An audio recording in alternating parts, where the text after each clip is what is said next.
Das archetypisch anmutende Ritual des Fastens im Frühjahr wird in vielen Kulturen durchgeführt, mal mehr, mal weniger ausgeprägt. Und interessanterweise taucht es gerade in den Kulturen wieder auf, in denen der Hang zum Materiellen und zur Konkurrenz alles andere zu überschatten droht und alte Bräuche bestenfalls belächelt oder als pure Folklore abgetan werden. Am Tag nach dem Volksfest erscheint man wieder ohne Tracht, dafür im Anzug im Büro. Das Fasten dagegen erfordert eine bestimmte innere Haltung und Entschlossenheit. Und wie wir sie erreichen können, darum soll es heute gehen.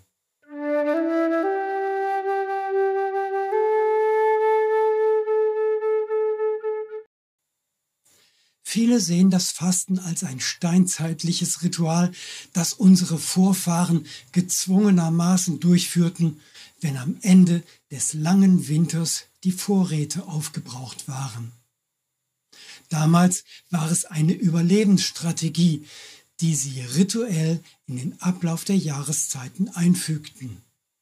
Später wurde es zum Teil des christlichen Glaubens, der sich hier der steinzeitlichen Kultur bediente und es in einen religiösen Kontext übertrug. Prinzipiell aber blieb es dasselbe. Zur Fastnacht wird nochmal so richtig auf die Pauke gehauen und geschmaust und danach beginnt die Zeit des Verzichtens. Im Islam hat der Ramadan eine ähnliche Bedeutung und Funktion. Er findet im 9. Monat des islamischen Mondkalenders statt und beinhaltet neben Enthaltsamkeit auch Gebet und spirituelle Reflexion. In Tibet gibt es eine uralte Tradition der Trauminterpretation, die eng mit buddhistischen Glaubensvorstellungen verbunden ist.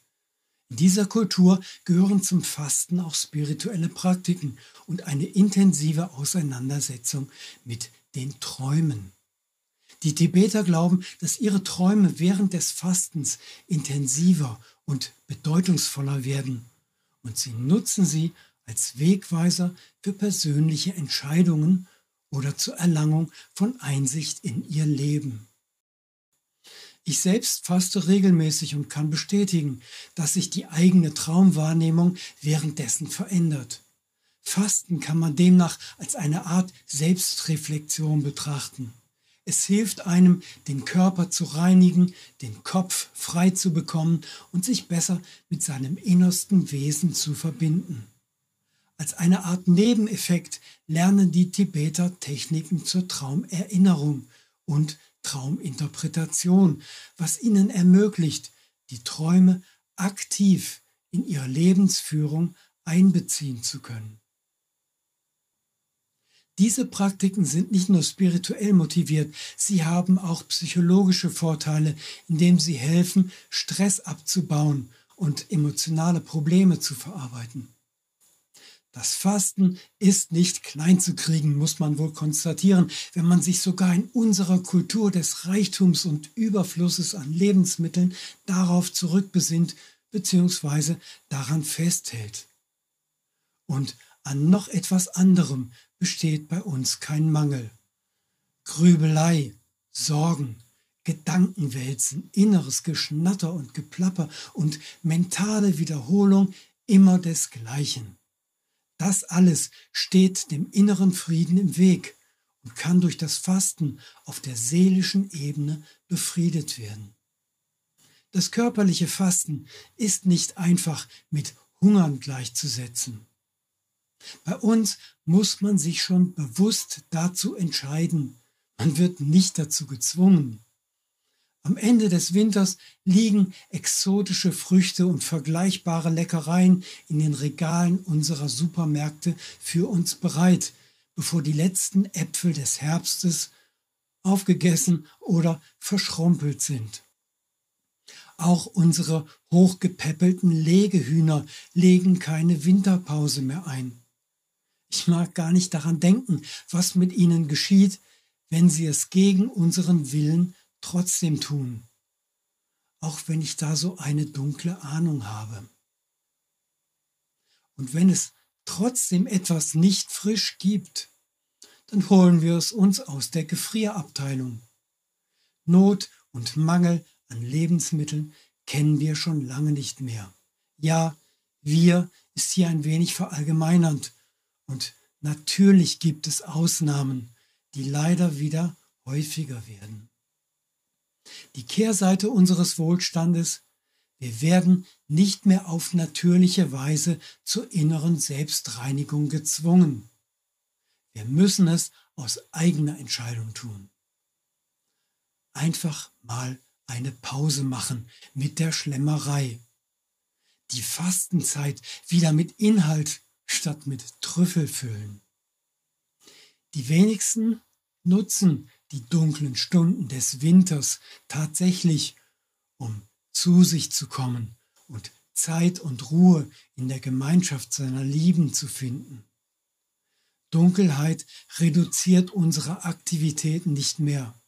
Weder körperlich, wenn die tollsten Lokale noch lange offen haben, noch geistig, da wir uns, selbst wenn wir zu Hause bleiben, statt in Tanzclubs, bei Sportevents oder Konzerten zu vergnügen, dann eben mit Streaming ablenken. Weil irgendwas ist immer los. Als jugendlicher Rebell erlaubte ich mir das Abenteuer, einmal ganz ohne Strom zu leben. Sobald es draußen dunkel wurde, zog man sich ins Haus zurück und zündete die Kerzen an. Und spätestens um 8 Uhr abends fragte der Erste von uns: Ist nicht schon Schlafenszeit? Die Zeit verging einfach viel langsamer, ohne Fernsehen und Internet. Hatte natürlich auch jede Menge Nachteile, vor allem wenn man sich gegenseitig auf den Wecker zu gehen begann. Und morgens in der Eiseskälte aufstehen, um den Ofen anzuwerfen, ist auch nicht direkt ein reines Vergnügen. Aber egal, was bei mir hängen blieb, war der Eindruck der Stille des Winters und der Dunkelheit. Keine Laubbläser und Rasenmäher, keine Motorradkorsos oder Hubfestivals bei Weltmeisterschaften oder Hochzeiten. Die Stille fordert einen heraus, sie nicht durch übermäßige Gedankentätigkeit oder mit irgendwelchem Lärm wenigstens innerlich zu füllen, sondern wirklich mit dem ganzen Sein zu erleben. Ich kann das gar nicht adäquat beschreiben, was für unsere Vorfahren selbstverständlich war. Geblieben ist das Ritual des Fastens und des Meditierens. Fasten müssen sie schon selber tun, und manchmal denke ich, nicht essen ist einfacher als nicht denken. Aber dafür ist Hilfe beim Meditieren erhältlich. Als Frühjahrskur oder gerne auch zu einer anderen Zeit, wenn einem gerade danach ist, mit einer Blütenessenzenmischung, die ich Mental Detox nannte. Das ist die Essenzenrezeptur, die die emotionale, mentale und seelische Entschlackung im Frühjahr in Gang bringen und beim Meditieren helfen kann. Die 3 enthaltenen Blütenessenzen konfrontieren uns damit, dass uns das, was wir am stärksten bekämpfen, beispielsweise finstere Gedanken voller Groll oder Rachedurst oder einfach nur solche, die uns dauernd Streitgespräche aus der Vergangenheit innerlich wieder vorspielen, dass uns genau das die meiste Kraft raubt. Denken wir an das bekannte Bild eines Menschen, der mit aller Kraft eine Mauer umzuwerfen versucht. Er wirft sich dagegen und drückt und presst mit all seiner Kraft. Die Muskeln werden sauer, die Schulter beginnt weh zu tun und er will den Schmerz mit immer größerem Einsatz vertreiben, statt einfach einen Schritt zurückzutreten und die Mauer Mauer sein zu lassen. Mit der Meditation verhält es sich genauso. Immer wieder kommen einem unerwünschte Gedanken dazwischen und stören den inneren Frieden. Innerlich: Nun halt doch mal die Klappe, zu brüllen nutzt da gar nichts. Anzuerkennen, dass sie da sind, sie anzuschauen bzw. anzuhören und dann die Aufmerksamkeit wieder zurück auf den Atem oder auf ein Bild oder ein Mantra zu lenken und die Störenfriede einfach links liegen zu lassen. Darin liegt das Geheimnis. Und das ist es, was Meister der Meditation genauso machen. Sie werden zwar ebenso genervt wie wir Anfänger, aber sie lassen sich nicht nerven. Glauben Sie nicht, dass den Erleuchteten keine irdischen Gedanken durch den Kopf gehen. Sie haben nur gelernt, sie nicht zu beachten oder ihnen einen Augenblick lang Achtung zu schenken, um sie gleich darauf wieder loszulassen. Das gelingt mal besser, mal weniger gut. Das hängt ein wenig von der Tagesform ab. Aber man kehrt jedes Mal zu seinem Atem zurück, ohne sich aus dem Gleichgewicht bringen zu lassen. Die Gedanken sind nicht der Feind.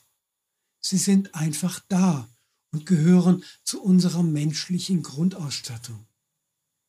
Nur manchmal erlauben wir ihnen, uns zu beherrschen, statt andersherum sie zu lenken, zu leiten und wenn nötig zu beruhigen. Wenn man im Alltag nicht bei der Sache ist, Fehler macht, sich ärgert und den schuftigen Nachbarn innerlich noch verflucht, nachdem er schon 3 Jahre ganz woanders wohnt, dann ist eine mentale Fastenkur genau das Richtige. Liebevolle Unterstützung kommt genau von den meist gehassten Pflanzen bzw. deren Blütenessenzen.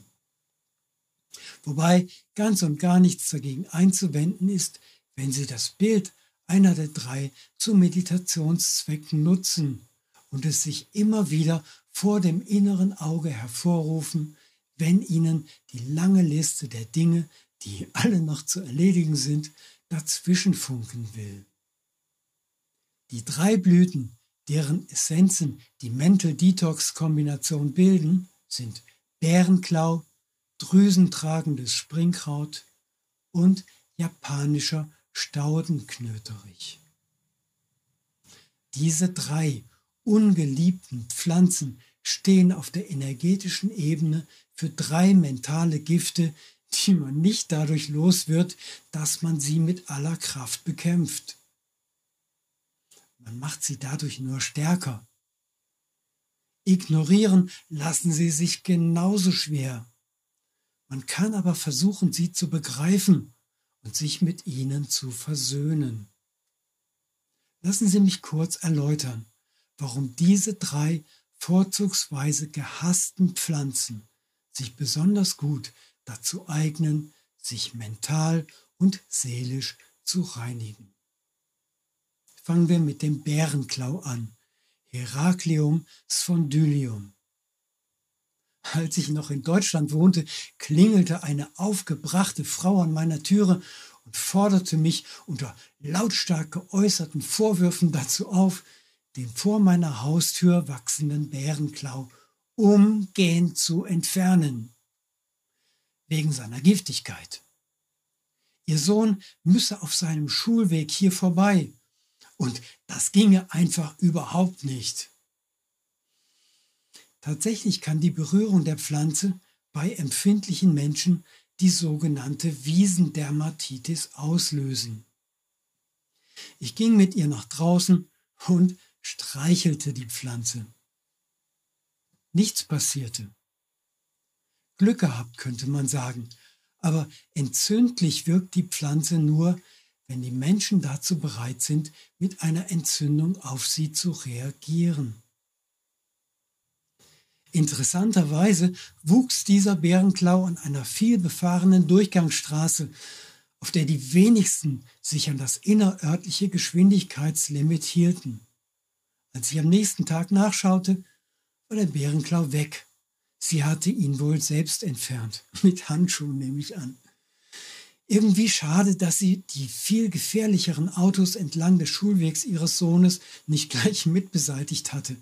Das hätte mich nun wirklich gefreut, so wie die hier immer langbretterten.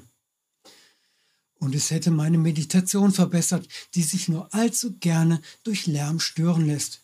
Während der Bärenklau draußen auf der Straße mir eher egal war. Er war halt da und tat, was er tun musste. Er wuchs halt. Na, von mir aus. Das war es mir einfach nicht wert, mich darüber aufzuregen. Seine Essenz ist eigentlich ein Friedensstifter. Komm mal wieder runter, sagt er uns. Lass deine Vorurteile und Illusionen los und kümmere dich um das, was wirklich wichtig ist. Ein großartiger Helfer im ganz normalen Alltag. Drüsentragendes Springkraut ist die Nummer 2 im Patiens glandulifera. Diese Pflanze ist nicht bei allen Menschen in gleichem Maße verhasst und der Grund dafür wird wohl in ihren attraktiven Blüten zu finden sein, die manche gar an Orchideen erinnern. Es macht es schwer, sie voller Wut zu bekämpfen, weil eigentlich sind sie ja sehr schön. Aber andererseits natürlich auch garstige und invasive Einwanderer aus dem Himalaya und gehören einfach überhaupt nicht hierher. Ihm wird vorgeworfen, die natürliche Biodiversität der einheimischen Pflanzenwelt zu beeinträchtigen, vor allem durch die Geschwindigkeit, in der er sich verbreitet und wächst. Das drüsentragende Springkraut kann innerhalb weniger Wochen Höhen von über 2 Metern erreichen. Durch den Schleudermechanismus ihrer reifen Samenkapseln fliegen die Samen ohnehin schon bis zu 5 Meter weit. Und weil sie sich gerne an Bach- und Flussläufen ansiedelt, bietet das fließende Wasser ideale Bedingungen für den Samentransport in auch weiter entfernt gelegene Gebiete. Das demonstriert ihren Anwendungsbereich in der Blütenbehandlung. Sie dient besonders ungeduldigen, aufbrausenden Menschen, die stets in Eile sind und zur Hektik neigen, was man wiederum als Feind der Meditation bezeichnen könnte. Aber haben Sie sich schon einmal hingesetzt, sich etwas Zeit genommen und die Blüte einfach visuell auf sich wirken lassen? Diese schnelle, ungeduldige Pflanze strahlt eine ganz besondere Ruhe aus, ausgerechnet. Sie beruhigt und lässt einen innerlich herunterfahren, sodass die mentale Überaktivität eine Pause machen und der Geist Frieden finden kann. Und jetzt kommen wir zum japanischen Staudenknöterich Rhinutria japonica. Diese Pflanze ist ein ganz besonderer Feind, dem man mit Gift, mit Schaufelbaggern und sogar mit Flammenwerfern entgegentritt. Auch er, wie das drüsentragende Springkraut, verbreitet sich in rasanter Geschwindigkeit, verdrängt dabei andere Gewächse und bewirkt auch noch Schäden an Bauwerken und Infrastruktur. Seine starken Wurzeln können in Fundamente, Mauern, Pflasterungen, Straßenbeläge und Entwässerungssysteme eindringen und diese beschädigen oder destabilisieren. Wenn man sich von vergiftenden Gedanken vollends überwältigen und beherrschen lässt, trägt das nicht wirklich zu innerem Gleichgewicht und Frieden bei, was die Essenz dieser ungeliebten Pflanze so wertvoll macht. Denn sie wirkt gleichsam wie ein Gegenmittel. Und was man bei der Pflanze komplett übersieht, ist eine ganz andere, wunderbare Eigenschaft. Sie zieht nämlich Schwermetalle aus dem Boden heraus. In den Zeiten, als man noch verbleites Benzin verwendete, hieß es, bis zu 100 Metern links und rechts der Autobahn solle man keine Lebensmittelpflanzen anbauen. Diese Früchte und Gemüse seien einfach nicht zum Verzehr geeignet. Dies einmal wissend, fiel es mir besonders ins Auge, als ich auf einer Reise mit meinem stinkenden Bleiverbreiter nach Südfrankreich fuhr und dort die direkt an die Autobahn heranreichenden Apfelplantagen bewundern durfte. Sah irgendwie klasse aus. Aber diese Äpfel wurden garantiert nicht als Sondermüll entsorgt. Und so wurden die Menschen, die sie nichtsahnend verzehrten, zu Endlagerstätten für Blei. Sollten Ihnen schwarze Säume an Ihren Zahnhälsen auffallen, ist das ein deutliches Zeichen dafür, dass auch Sie Ihren Teil davon abbekommen haben. Auf natürliche Weise dauert es Jahrhunderte, bis der Boden vom Blei wieder befreit ist. Es sei denn, man pflanzt dort den japanischen Staudenknöterich. Nur mal so als Vorschlag. Diese Wirkung kann man sich als Metapher für die Effekte seiner Blütenessenz vorstellen. Sie entfernt das Gift aus unseren Gedanken. Gemeinsam sorgen diese 3 schurkischen Pflanzen für Frieden, Ausgeglichenheit, Lösung von Illusionen und Vorurteilen, Besänftigung von Erregung und Loslassen unnötiger und störender Gedanken, die einen nur selbst vergiften. Das ist ein guter Anfang für eine Reise in die Welt der Achtsamkeit und Meditation. Viel Freude und Erfolg damit.